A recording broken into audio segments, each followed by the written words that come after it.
আসসালামু আলাইকুম ওয়া রাহমাতুল্লাহি ওয়া বারাকাতুহু। ইন্নাল হামদালিল্লাহ ওয়াস সালাতু ওয়াস সালামু আলা রাসূলিল্লাহ বা'দ। সম্মানিত দর্শক শ্রোতা, কাছে দূরে, দেশে কিংবা প্রবাসে, যে যেখান থেকে আমাদের দেখছেন শুনছেন, সবাইকে জানাই আন্তরিক শুভেচ্ছা ও অভিনন্দন। আশা করছি আল্লাহ তাআলার মেহেরবানিতে ভালো আছেন। আমরা দোয়া করি রব্বুল আলামিন সবাইকে রহমতময় বরকতময় জীবন দান করুন। প্রতিদিন আমরা চেষ্টা করি ইসলামের জীবন ঘনিষ্ঠ কোনো বিষয় নিয়ে আলোচনার জন্য আজ আমরা আমন্ত্রণ জানিয়েছি দেশের একজন তরুণ আলেমে দ্বীনকে। আমাদের সঙ্গে যোগ দিয়েছেন জামিয়া বাবুস সালামের সিনিয়র শিক্ষক মুফতি জাওয়াদ বিন তাহির। আসসালামু আলাইকুম ওয়া রাহমাতুল্লাহি ওয়া বারাকাতুহু। ওয়ালাইকুম আসসালাম ওয়া রাহমাতুল্লাহি ওয়া বারাকাতুহু। মুহতারাম, কেমন আছেন? আলহামদুলিল্লাহ, আশা করি আপনি ভালো আছেন। আলহামদুলিল্লাহ, জাযাকাল্লাহ। প্রিয় দর্শক শ্রোতা, আজ আমরা যে বিষয়ে আলোচনা করব সেটি হলো ইসলামী অর্থ ব্যবস্থায় রাজস্ব নীতি। প্রতিটা দেশ তাদের অর্থনৈতিক পলিসি রয়েছে এবং সেখানে নানা ধরনের অর্থনৈতিক থিওরি আমরা দেখতে পাই। পুঁজিবাদী অথবা আমরা দেখতে পাই তথাকথিত সে মার্ক্সবাদী থিওরি, এবং দুনিয়ার মধ্যে কোথাও মিশ্র অর্থনীতির দেশ আমরা দেখতে পাই। ইসলাম তার নিজস্ব ঢঙে, নিজস্ব স্টাইলে এর জন্য কিছু নীতি প্রণয়ন করেছে।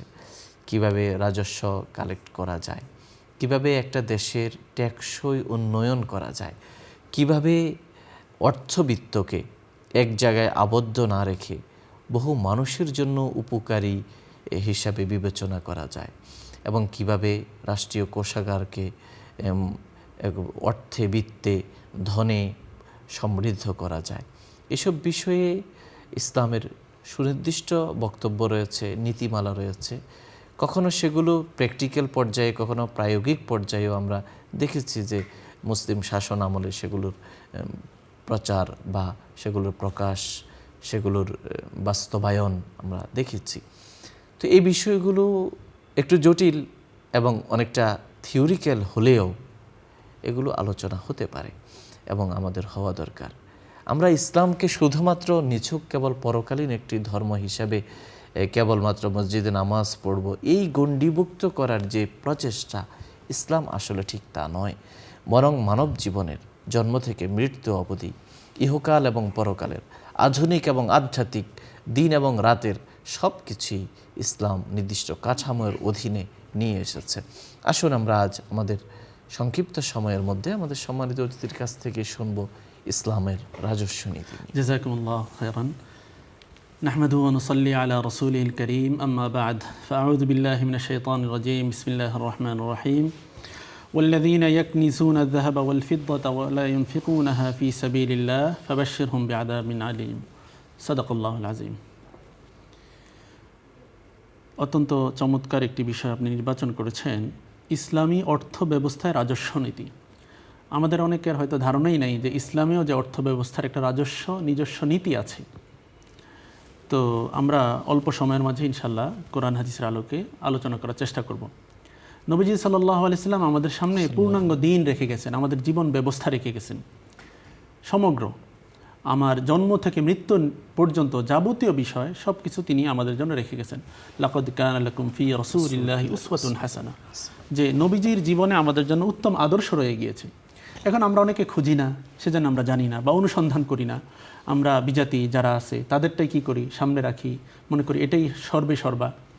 ইসলামেরও আলাদা অর্থনীতির ভিতরে যে রাজস্ব নীতি আছে, এটা আমরা অনেকেই ভুলে গেছি, বেমালুম হয়ে গেছে। ইসলামী রাজস্ব বলতে কি বোঝায়? ইসলামী রাজস্ব বলতে যে বৈধ আয়ের উৎস যে কালেক্ট করা হয় বৈধভাবে নাগরিকদের থেকে, বিভিন্ন ধাপে ধাপে তাদের থেকে নেওয়া হয়, এটা হচ্ছে রাজস্ব নীতি।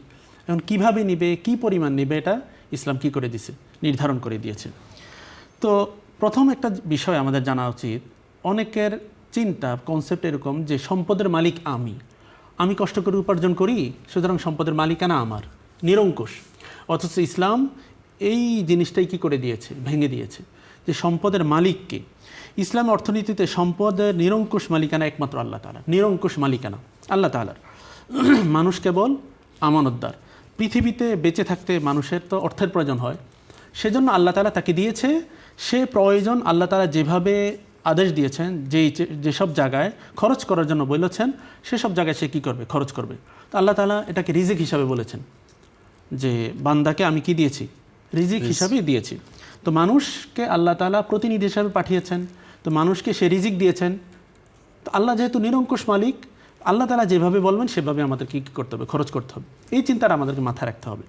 এখন আমি যদি মনে করি যে সম্পদের মালিক তো আমি, সুতরাং আমার যাচ্ছে তাই যেভাবে মন চায় সেভাবেই খরচ করব, তাহলে তো, আর যদি চিন্তা থাকে এমন যে না, সম্পদের মালিকানা নিরঙ্কুশ একমাত্র মালিক আল্লাহ তাআলা, আল্লাহ তাআলা আমাকে রিজিক হিসাবে এটা দিয়েছেন এবং নির্ধারিত কিছু নিয়ম নীতি দিয়েছেন যে এভাবে আমি এটা উপার্জন করব, এবং ব্যয়ের কিছু খাত দিয়েছেন, সেভাবে আমি কী করব, ব্যয় করব। এতে আমার দুনিয়াতেও কল্যাণ, পরকালীন কল্যাণ। এটা একজন মুসলমান, একজন মুসলিমের বিশ্বাস থাকতে হবে। আল্লাহ তাআলা কোরআনে কারিমে বলেছেন, ওয়ালিল্লাহি মা ফিস সামাওয়াতি ওয়া মা ফিল আরদ, যে আসমান এবং জমিনে যা আছে সব কিছু একমাত্র আল্লাহ তাআলার। সূরা আল ইমরানের 109 নম্বর আয়াতে আল্লাহ তাআলা এই কথা বলেছেন। অন্য আয়াতে বলেছেন সূরা নূরের 33 নং আয়াতে, ওয়া আতুহুম মিন মালিল্লাহিল্লাযী আতাকুম। তো এখানে আরেকটু স্পষ্ট করে বলেছেন যে তোমরা দান করো ওই সম্পদ থেকে, মিন মালিল্লাহ, আল্লাহ তাআলার সম্পদ থেকে, আল্লাযী আতাকুম, যা আল্লাহ তাআলা তোমাদেরকে দিয়েছেন। তাহলে বোঝা গেল সম্পদের মালিক আল্লাহ তাআলা, আল্লাহ তাআলা আমাদেরকে দিয়েছেন এটা খরচ করার জন্য। সুতরাং এই ধারণা করার কোনো সুযোগই নাই যে এই সম্পদের মালিক একমাত্র আমি কষ্ট করে উপার্জন করেছি, সুতরাং আমি যে কোনোভাবে কী করব, খরচ করব। এই জন্য আল্লাহ তাআলা সম্পদ উপার্জনের কথা বলেছেন, আমাদেরকে আদেশ করেছেন, ওয়াবতাগি ফীমা আতাকাল্লাহুদ দারাল আখিরাহ, যে আল্লাহ তাআলা আমাকে যে সম্পদ দিয়েছেন এর মাধ্যমে যে আমি পরকাল জীবন তালাশ করি, মানে এই সম্পদকে ব্যয় করে আমি যেন পরকালের সফলতা লাভ করি। তাহলে সম্পদ আল্লাহ তাআলার, আল্লাহ তাআলা আমাকে দিয়েছেন আমানতদার হিসাবে, আমি আল্লাহ তাআলার নির্দেশে কী করব, খরচ করব। কোরআনে কারিমে সূরা ওয়াকিয়াত আল্লাহ বলেছেন, আফারাইতুম মা তাহরুসুন আনতুম তাজরাউনাহু আম নাহনু যারিউন, আমরা চাষাবাদ করি, ফসল ফলাই, এখন ফসল দেয় কি আল্লাহ তাআলা। আমার যদি ক্ষমতা থাকতো, আমার তো ক্ষমতা নেই, আমি সেখান থেকে ফসল উৎপন্ন করব, এত টন, এত কেজি, এত মন করব, আমার ক্ষমতা নেই। আমি এখানে চেষ্টা করেছি আল্লাহর আদেশে, আল্লাহ তাআলা আমাকে সেখান থেকে কী দিয়েছেন, ফসল দিয়েছেন, আমার রিজিক সেখানে দিয়েছেন। তো এজন্য সব কিছুই এগুলোর সারনির্যাস যে সম্পদের মালিকানা একমাত্র আল্লাহ তাআলা, আল্লাহ তাআলা আমার হাতে দিয়েছেন, সুতরাং আল্লাহর নির্দেশ অনুযায়ী খরচ করতে হবে। এখন আছি যে আপনি যে বলেছেন ইসলামের অর্থ ব্যবস্থায় রাজস্ব নীতি, তো রাজস্ব নীতির উদ্দেশ্য কী? ইসলামের রাজস্ব নীতির মূল উদ্দেশ্য হচ্ছে শুধু রাষ্ট্রের আয় বাড়ানো নয়, যে রাষ্ট্র কোষাগারে সম্পদকে সমৃদ্ধ করবে, জমা করবে, এটা তার উদ্দেশ্য না, বরং সম্পদ সমাজে সঠিকভাবে সুষম বন্টন করা, প্রত্যেক নাগরিক, অভাবী, দুস্থ যারা আছে তাদের মাঝে যেন সুন্দরভাবে কী হয়, এটা হচ্ছে মৌলিক উদ্দেশ্য। যেমন দরিদ্র অসহায়দেরকে সহায়তা করা, এটা উদ্দেশ্য। শিক্ষা, স্বাস্থ্য, জনকল্যাণমূলক কাজ পরিচালনা করা, এবং এক্ষেত্রে ন্যায় স্বচ্ছতা কী করা, নিশ্চিত করা, কারোর উপরে কোনো ধরনের জুলুম যেন না হয় বা অবৈধভাবে সম্পদ আদায়ও যেন না হয়। এখন আসেন ইসলামী রাজস্ব নীতির যে মূলনীতি যেগুলো আছে, কিছু মূলনীতি আছে। যে প্রথম হচ্ছে যে সম্পদ কারো হাতে যেন কুক্ষিগত না হয়। আমরা অন্যান্য যেই অর্থনীতি আছে তাদের বিভিন্ন থিওরি আছে, এদের মাঝে কিছু কিছু থিওরি আছে, যেমন সম্পদ কী করা নিজ হাতে, এটা বিস্তারিত আলোচনা না করি এখন, যে সম্পদ কুক্ষিগত করা, যে আমার সম্পদ আমার কাছেই থাকবে, ইসলাম এটা সমর্থন করে না। যে এক দলের কাছে সম্পদ থাকবে আর একদল শোষণ করবে, আরেকদল শোষিত হবে, এটা ইসলাম সমর্থন করে না।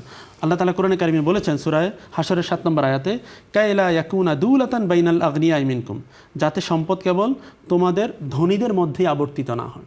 যে সিস্টেমটা এমন করে না ফেলা যে সম্পদ শুধু এক শ্রেণীর লোকদের মাঝেই থাকবে, আরেক শ্রেণীর লোক সেখানে কী করবে না, তারা শুধু কাল নিপীড়িত হবে, নির্যাতিত হবে। তো সম্পদ শুধু কাল জমা করার জন্য না। 2 নম্বর হচ্ছে যে সুদবিহীন অর্থব্যবস্থা। সুদ ইসলামে হারাম, কোরআনে কারিমে দ্ব্যর্থহীনভাবে সুদের ভয়াবহতাকে আল্লাহ তাআলা উল্লেখ করেছেন, যে আহাল্লাল্লাহুল বাইয়া ওয়া হাররামার রিবা, আল্লাহ তাআলা ব্যবসাকে হালাল করেছেন এবং সুদকে কী করেছেন, হারাম করেছেন। তো ইসলামী রাজস্ব নীতির একটা মূলনীতির একটা অন্যতম যে সুদবিহীন অর্থব্যবস্থা যেন সমাজে কী হয়, চালু হয়। তারপরে মজুদদারি নিষেধ, যে রাজস্ব নীতির আলোকে কেউ কী করতে পারবে না, মজুদদারি করা, যে সিন্ডিকেট করা, সম্পদের মূল্য বৃদ্ধি করার জন্য কৃত্রিম সংকট তৈরি করা, আমরা দেখি মাঝে মাঝেই যে মানুষের মাঝে হাহাকার তৈরি হয়, তখন সম্পদের দাম বৃদ্ধি করে দেয়। এই মজুদদারি এটা ইসলাম কঠোরভাবে নিষেধ করেছেন, এটা কোনোভাবেই সমর্থনযোগ্য না। এখন আসেন যে ইসলামী অর্থনীতিতে যে রাজস্ব নীতি, যেটা আমাদের মূল টপিক, যে রাজস্ব নীতির রাষ্ট্রের আয়ের উৎস কী। যদি আমাদের দেশ ইসলামী রাষ্ট্র হয় তাহলে কোন কোন জায়গা থেকে আয় করবে, উপার্জন করবে। তো এক্ষেত্রে আমরা দেখি সর্বপ্রথম বা সিংহভাগ রাজস্বের আয় হচ্ছে জাকাতের মাধ্যমে। এই জাকাত ব্যবস্থার মাধ্যমে রাষ্ট্র কী করবে, আয় করবে। এটা জাকাত আর ট্যাক্স এই দুটোর মধ্যে পার্থক্য আছে, আমরা পরবর্তীতে দেখি ইনশাল্লাহ, সময় হলে ট্যাক্স নিয়ে কিছু কথা বলবো। তো আল্লাহ তাআলা কোরআনে কারিমে জাকাতের কথা বহুবার বলেছেন যে জাকাত আদায় করার জন্য। ইসলামের যে 5টা স্তম্ভ আছে এর মাঝে অন্যতম একটা কি, জাকাত। জাকাত আদায় করা। জাকাত সব মানুষের উপর ফরজ করা হয় না, নির্ধারিত কিছু মানুষের উপরে আল্লাহ তাআলা কী করেছেন, ফরজ করেছেন জাকাতের বিধান। যে সম্পদের 2.5%, 2.5% শতকরা সে কী করবে, সে যদি এই পরিমাণ মালের মালিক হয়, অর্থাৎ শরীয়ী দৃষ্টিতে সে যদি ধনী হয়, তাহলে সে তার উপর জাকাত ফরজ, সে বছরে একবার কী করবে, তার সম্পদের চন্দ্র হিসাবে জাকাত আদায় করবে। এক্ষেত্রে জাকাত আদায় করা সঠিকভাবে এবং জাকাতকে সঠিক জায়গায় বিপণন করা, এটা যদি সুন্দরভাবে হয়, সঠিকভাবে হয়, সুনিপুণভাবে হয়, তাহলে রাষ্ট্রের সিংহভাগ দারিদ্রতা বিমোচন সম্ভব। আল্লাহ তাআলা কোরআনে কারিমে জাকাত যে সম্পদশালী সবাই দেবে, কিন্তু জাকাতের খাত সুনির্দিষ্ট করে দিয়েছেন যে জাকাত এই নির্ধারিত জায়গায় কী করতে হবে, ব্যয় করতে হবে। আমার যাচ্ছে তাই অনুযায়ী কী করা যাবে না, ব্যয় করা যাবে না। আল্লাহ তাআলা কোরআনে কারিমে বলেছেন ইন্নামাস সাদাকাতু, সূরা তাওবার 60 নম্বর আয়াতে, ইন্নামাস সাদাকাতু লিল ফুকারা ওয়াল মাসাকিন ওয়াল আমিলিন আলাইহা ওয়াল মুআল্লাফাতি কুলুবুহুম ওয়া ফির রিকাব ওয়াল গারিমিন ওয়া ফি সাবিলিল্লাহ ওয়া ইবনিস সাবিল ফরিদাতাম মিনাল্লাহ। এটা আল্লাহর পক্ষ থেকে নির্ধারিত বিধান। 8 ধরনের মানুষের কথা বলেছেন। এই 8 শ্রেণীকে জাকাত দেওয়া হবে।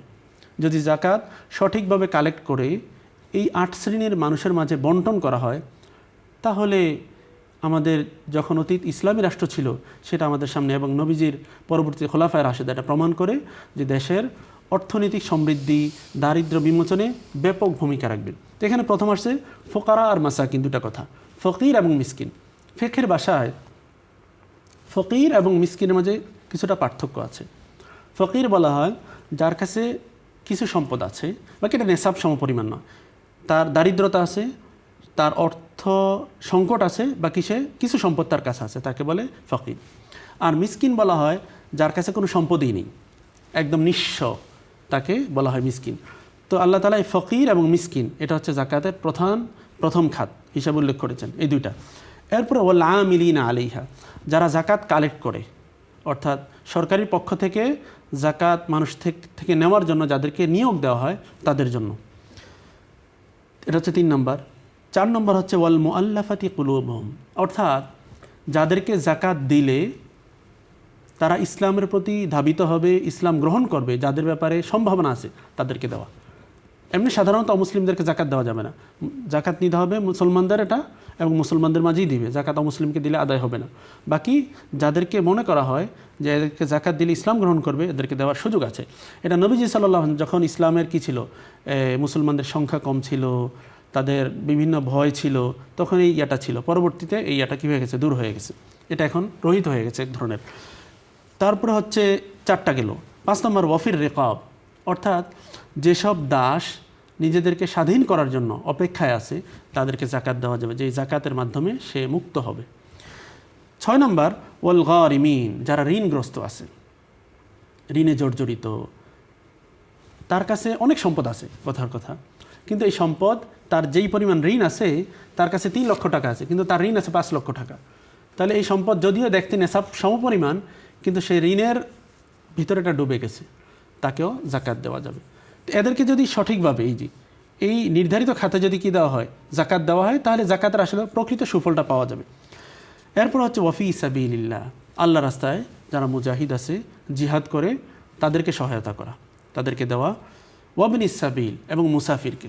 মুসাফির বলতে যে নাকি সফরে আছে, তার নেশাব সমপরিমাণ মালের মালিক সে, বাট সে যখন সফরে আছে তার কাছে ওই সম্পদ নেই, ওই সময় তার কাছে কি নেই, সম্পদ নেই। এখন তো বর্তমানে অনলাইন যুগ, যে কোনো জায়গায় যে কোনো মুহূর্তে পয়সা আনা যায়, এটিএম কার্ড আছে, যে কোনো জায়গা থেকে উত্তোলন করা যায়। তো বাকি কারো কাছে যদি এমন হয় সে নেশাব সম পরিমাণ মালের মালিক, সে সফরে থাকা অবস্থায় অর্থ সংকট আছে, তার কাছে সম্পদ নেই, তাহলে সে জাকাত নিতে পারবে। তো এই 8 শ্রেণীর মানুষের জন্য জাকাতটা আল্লাহ তাআলা নির্ধারণ করে দিয়েছে। তো আল্লাহ এরপরে বলে দিয়েছেন ফরিজাতাম মিনাল্লাহ, এটা আল্লাহর পক্ষ থেকে নির্ধারিত বিধান। ওয়াল্লাহু আলিমুন হাকিম, সব কিছু আল্লাহ তাআলা জানে। এখন যদি ইসলামী রাষ্ট্র হতো, প্রত্যেক ব্যক্তি যার উপর জাকাত ফরজ সে জাকাত আদায় করবে। এখন আমাদের সমাজে অনেকে দেখা যায় আলহামদুলিল্লাহ জাকাত দেয়, কিছু আছে যে হিসাব করে একদম পুঙ্খানুপুঙ্খ হিসাব করে সে জাকাত আদায় করে। আর অনেক মানুষ আছে তারা কিছু আছে জাকাতই দেয় না, আবার কিছু আছে নামকাওয়াস্তে কোনো মতে একটা হিসাব করে কি দিয়ে দিল, জাকাত দিয়ে দিল।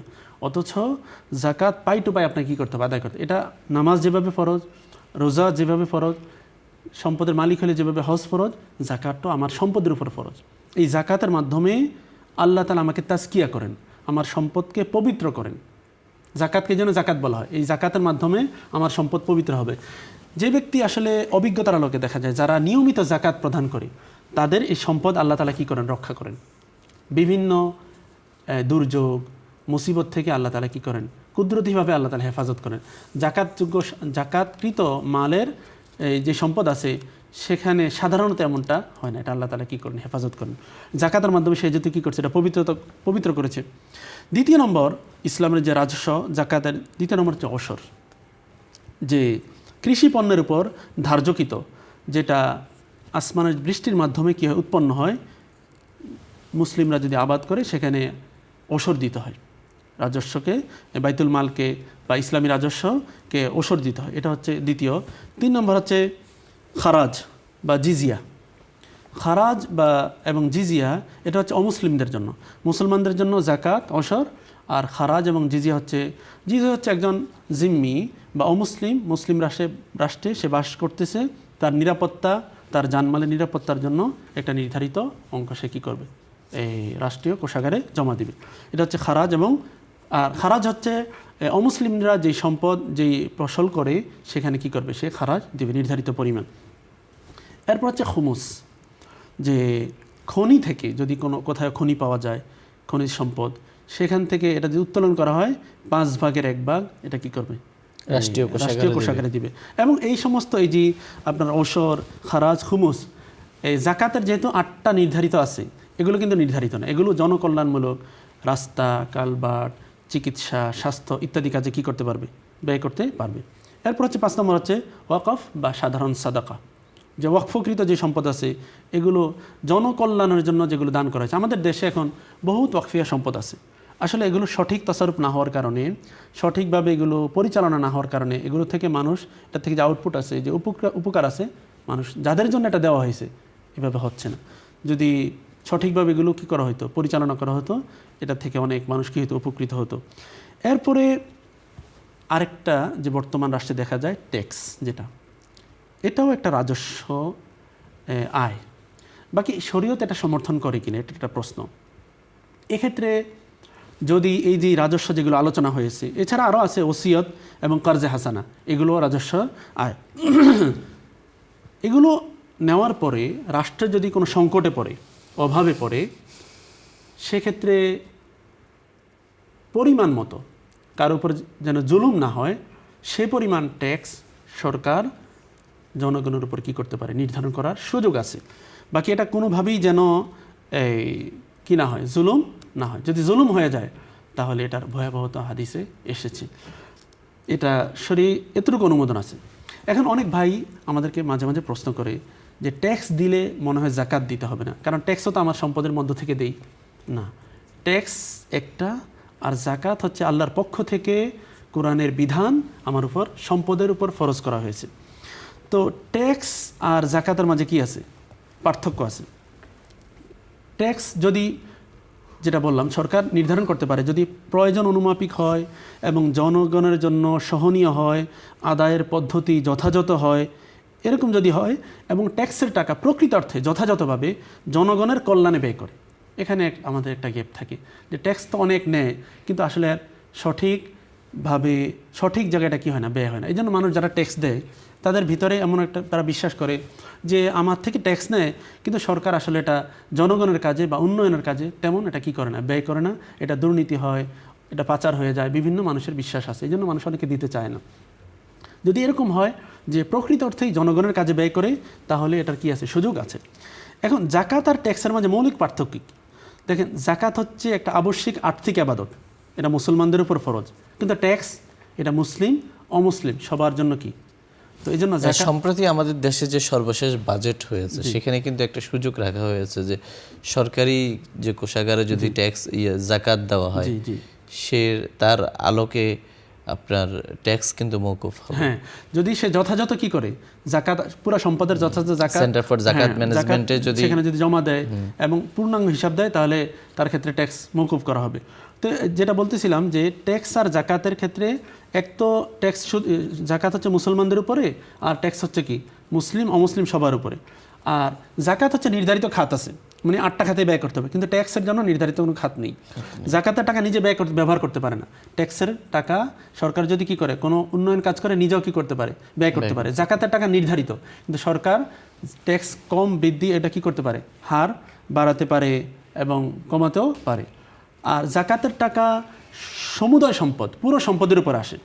আর ট্যাক্সের টাকা শুধুমাত্র আপনার লভ্যাংশের উপরে, যে আমার যতটুকু লাভ হয়েছে এটার উপরেই সরকার ট্যাক্স কি করে ধার্য করে, মূলধনের উপর কি করে না, সরকার ট্যাক্স বসায় না। আর জাকাত কিন্তু আমার লভ্যাংশ এবং মূলধন পুরোটাতে কী হয়, জাকাত আরোপ হয়।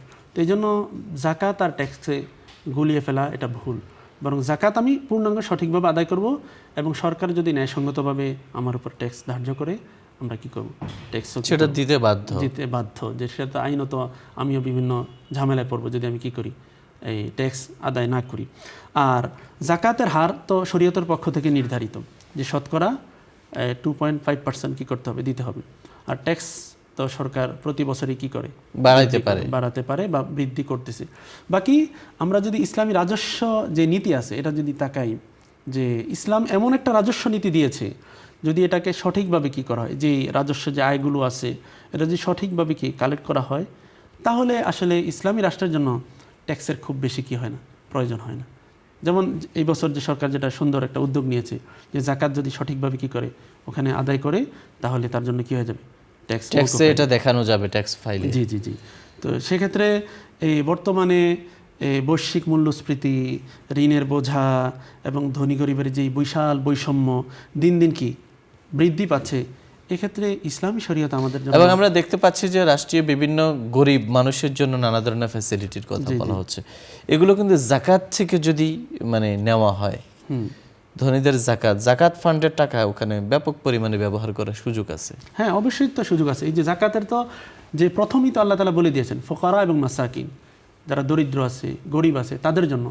এখন সমস্যা হচ্ছে যে আমাদের বিপণন যে ব্যবস্থাপনা, এই ব্যবস্থাপনাতে কি হয়, যে সেটাকে স্বচ্ছ করতে হবে, সেটাকে সঠিকভাবে যারা আসলে প্রকৃত অর্থে যারা মানে রাজনৈতিক বা নিজস্ব আত্মীয়তার এগুলো বাদ দিয়ে সঠিকভাবে যারা আসলে হকদার, প্রকৃত যারা অভাবী, তাদেরকে যদি বেছে বেছে দেওয়া হয়, তাহলে দেশ যেভাবে উপকৃত হবে, জনগণ উপকৃত হবে। অন্যান্য দেশে কিন্তু জাকাত এবং ইসলামের যে জাকাত ব্যবস্থাপনা, এটা কিন্তু রাষ্ট্রীয়ভাবে কালেকশন করার একটা সিস্টেম, এটাই বরং দেখা যায় যে রাষ্ট্রীয়ভাবে যেন কালেকশন করা হয়। কিন্তু আমাদের দেশে সেইভাবে আমরা এটা পারছি না। আসলে এখানে সবারই কি আছে, কিছু কানেক্টিংয়ের সমস্যা আছে। যেমন মানুষ মনে করে যে আমি যদি জাকাত দেই তাহলে এটা সঠিক জায়গায় পৌঁছাবে কিনা, না এখানেও দুর্নীতি হবে, এটার একটা কি থাকে মানুষের ভিতরে ধারণা। আবার সরকারও সেভাবে মানুষকে আস্থাভাজন করতে পারছে না যে জাকাত দেওয়ার পরে এর সঠিক কি হবে, সঠিকভাবে বিতরণ হবে। অর্থাৎ আস্থার জায়গা থেকে সবাইকে মানে পরীক্ষা উত্তীর্ণ হতে হবে, তাহলে এর সুফল পাওয়া যাবে। শুকরিয়া, আপনি আমাদের বলছিলেন ইসলামের রাজস্ব নীতি সম্পর্কে। প্রিয় দর্শক শ্রোতা, আমরা মুগ্ধ হয়ে আলোচনা শুনছিলাম, কিন্তু সময়ের সীমাবদ্ধতা থাকায় এখানে শেষ করতে হচ্ছে। যাওয়ার আগে আমরা আল্লাহ তাআলার দরবারে কায়মান বাক্যে মোনাজাত করব। আসুন একসঙ্গে আল্লাহর কাছে আমরা নিবেদন করি। আলহামদুলিল্লাহ রাব্বিল আলামিন ওয়াল আকিবাতু লিল মুত্তাকিন والصلاة والسلام على سيد الأنبياء والمرسلين وعلى آله وأصحابه أجمعين. ربنا ظلمنا أنفسنا وإن لم تغفر لنا وترحمنا لنكونن من الخاسرين. آمين. ربنا هب لنا من أزواجنا وذرياتنا قرة أعين واجعلنا للمتقين إماما. آمين. واجعلنا للمتقين إماما. اللهم اهدنا الصراط المستقيم. اللهم اهدنا الصراط المستقيم. اللهم أرنا الحق حقا وارزقنا اتباعه وأرنا الباطل باطلا واجتنابه. يا حي يا قيوم برحمتك نستغيث. يا حي يا قيوم برحمتك نستغيث. أصلح لنا شأننا كله ولا تكلنا إلى أنفسنا طرفة عين. اللهم لا تدع لنا ذنبا إلا غفرته ولا هما إلا فرجته ولا دينا إلا قضيته ولا مريضا إلا شفيته ولا حاجة من حوائج الدنيا والآخرة هي لك رضا ولنا صلاح إلا قضيتها يا أرحم الراحمين. اللهم وفق لنا لما تحب وترضى من القول والعمل والنية والتقى. اللهم وفق لنا لما تحب وترضى من القول والفعل والعمل والنية والتقى. اللهم صل على محمد النبي الأمي وعلى آله وسلم تسليما. রব্বুল আলামিন, আমরা গুনাহগার বান্দা তোমার শাহী দরবারে হাত তুলেছি। রব্বুল আলামিন, তুমি আমাদের জীবনের সমস্ত গুনাহ খাতাগুলো মাফ করে দাও। আমিন। রব্বুল আলামিন, প্রকাশ্যে গোপনে ইচ্ছায় অনিচ্ছায় জীবনে যত পাপ করেছি, যত অপরাধ করেছি আল্লাহ, তোমার দরবারে ক্ষমা চাচ্ছি আল্লাহ। তুমি ছাড়া আর কোনো রাস্তা নেই আল্লাহ, তুমি ছাড়া আর কোনো ইলাহ নেই, তুমি ছাড়া আর কোনো মালিক নেই। তুমি আমাদের খালিক, তুমি আমাদের মালিক। দয়া করে মায়া করে আমাদের জীবনের সমস্ত গুনাহ খাতা মাফ করে দাও। আমিন। রব্বুল আলামিন, তোমার কাছে আমরা তওবা করছি, তোমার কাছে কায়নবাক্যে হাত তুলছি আল্লাহ।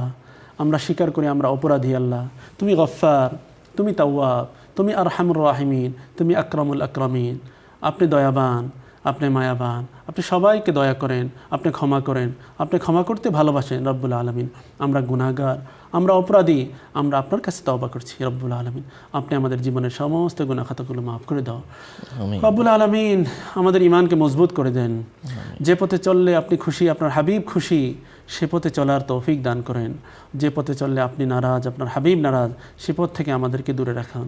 রব্বুল আলামিন, আমরা এখানে কিছু আলোচনা করেছি ইসলামী অর্থব্যবস্থা, রাজস্ব নীতি। আল্লাহ, এ আল্লাহ, এই অনুযায়ী আমাদেরকে আমল করার তৌফিক দান করেন।